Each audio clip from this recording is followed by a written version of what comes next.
जय श्री राम। माता सीता की खोज के लिए अंगद जी के नेतृत्व में इसमें हनुमान जी भी थे और बहुत सारे सुग्रीव के वानरी सेना थी। तो सबको भगवान विदा करने लगे तो सारे बानर एक करके जाते समय भी मिले और आते समय भी मिले। तो जब सब लोग मिल लिए जाते समय तो अंत में भगवान श्री हनुमान जी से मिलते, उनको बुलाते हैं। पाछे पवन तनय सिर नावा, जान काज प्रभु निकट बुलावा। सबसे अंत में हनुमान जी को बुलाए और हनुमान जी ने भगवान को प्रणाम किया और भगवान ने क्या कहा, परसा शीस सरोरूह पानी, कर मुद्रिका दीन जन जान। भगवान ने श्री हनुमान जी के सिर पर स्पर्श किया, उन्हें अपना आशीर्वाद दिया और अपना सेवक मानकर उन्होंने अपने दाहिने हाथ जो पहनी हुई थी अंगूठी उसे उतारकर हनुमान जी महाराज को दी और अंगूठी देते समय उन्होंने कहा हनुमान जी से कि बहु प्रकार सीतहि समुझायो, कहि बल बिरह कि तुम आयो। उन्होंने कहा कि हनुमान, तुम जब जाना तो सीता जी को बहुत प्रकार से समझाना और मेरे बल और विरह यानी प्रेम कहकर तुम शीघ्र ही लौट आना। जब इतना भगवान बोलते हैं तो हनुमान जी हनुमत जन्म सफल कर माना। हनुमान जी ने तो अपना जन्म अपने को धन्य माना कि भगवान मुझे अनुमति दे रहे हैं, मुझे उनके आदेश पालन करने का सौभाग्य प्राप्त हो रहा है, इससे अच्छा क्या हो सकता है। इसलिए भगवान ने जो उन्हें आदेश दिया उसको उन्होंने अपने हृदय में धारण करके और वहां से प्रस्थान किया।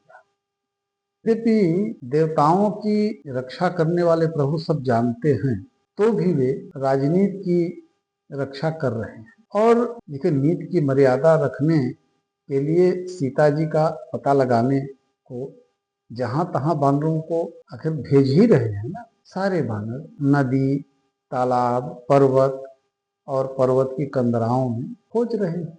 उन्हें कहीं जैसे उनसे अगर राक्षसों की भेंट हो जाती है तो उनको तुरंत ही उनका प्रणाम कर देते हैं। कोई ऋषि मुनि मिल जाता है तो उनसे मार्ग पूछते हैं, उनसे पता पूछते हैं। ये सब करते करते सभी बानरों को लगभग 1 महीने हो गया। अब वो सारे बानर न तो सोए, न तो कुछ खाए, न तो कुछ पानी पिए और पता भी नहीं लग रहा है। तो बड़े असमंजस में थे सारे कि अगर मैं वापस जाता हूँ तो मरता हूँ और नहीं जाता हूँ तो मर ही रहा हूँ। सारे जितने बानर थे सबको प्यास लगी, सब व्याकुल हो गए, भूख प्यास के मारे मरना चाहते, मरने लगे। तो मन हनुमान कीन अनुमाना, मरई चहत सब जल बिन पाना। ऐसा अनुमान केवल हनुमान जी के मन में हुआ। लग रहा है हमारे जितने साथी हैं वह भूख और प्यास के मारे मरना चाहते। तो सामने उनको पहाड़ दिखा, पर्वत दिखा। तो सभी बानरों ने कहा कैसा है कि इस पर्वत पर चढ़कर देखिए ना, हो सकता है कहीं से पानी दिखे।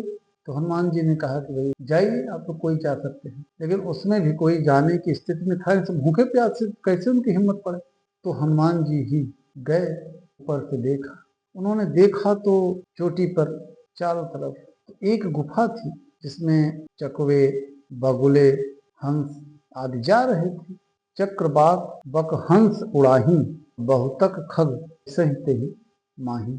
उन्होंने उनको लगा कि ये पक्षी जा रहे हैं और ये जल के पक्षी हैं तो निश्चित रूप से इस गुफा में कहीं न कहीं जल है। आए उतर के नीचे बताए, चलिए हम लोग चलते हैं गुफा की तरफ, मुझे लग रहा है कि वहाँ जल है। तो लोग विश्वास ही नहीं कर रहे। कभी कभी क्या होता है कि कोई चीज़ें अगर प्रत्यक्ष नहीं दिखती हैं तो बहुत सारी चीजें अनुमान से ही पता लग जाता है। क्योंकि हनुमान जी एक तुरीय अवस्था में है तो उनको तो सब पता हो जाता था। बाकी सब साधना के मार्ग पर थे इसलिए उनको नहीं विश्वास हो रहा था। हनुमान जी तो विश्वास के प्रतीक हैं कहा जाए। हनुमान जी ने कहा अंगद जी से कि आप चलिए आगे। तो अंगद जी ने कहा कि नहीं देखिए मैं तो आगे नहीं जाऊंगा। क्यों? क्योंकि इसी गुफा के कारण हमारे परिवार का विनाश हो और आज मैं फिर कह रहे हैं कि आप आगे आगे चलिए, इसलिए आप ही आगे आगे चलिए।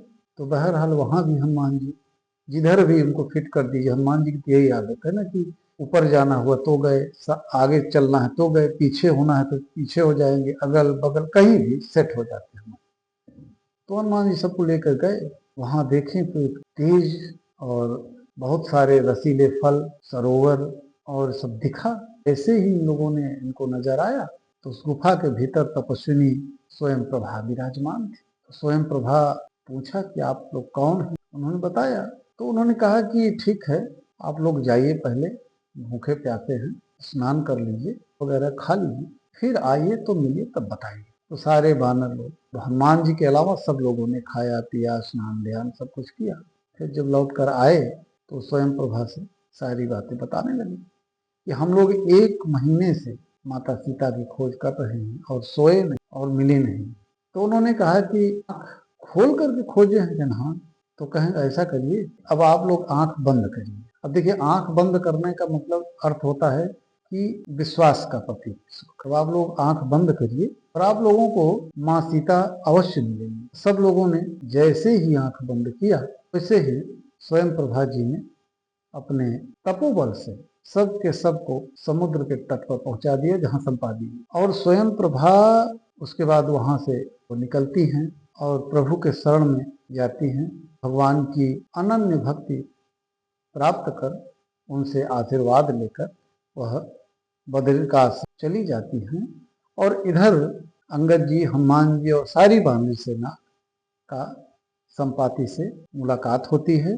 फिर संपाति से जो लोगों में बातचीत होती है, उसके बाद माँ सीता की खोज में सभी लोग संलग्न हो जाते हैं। जय श्री राम।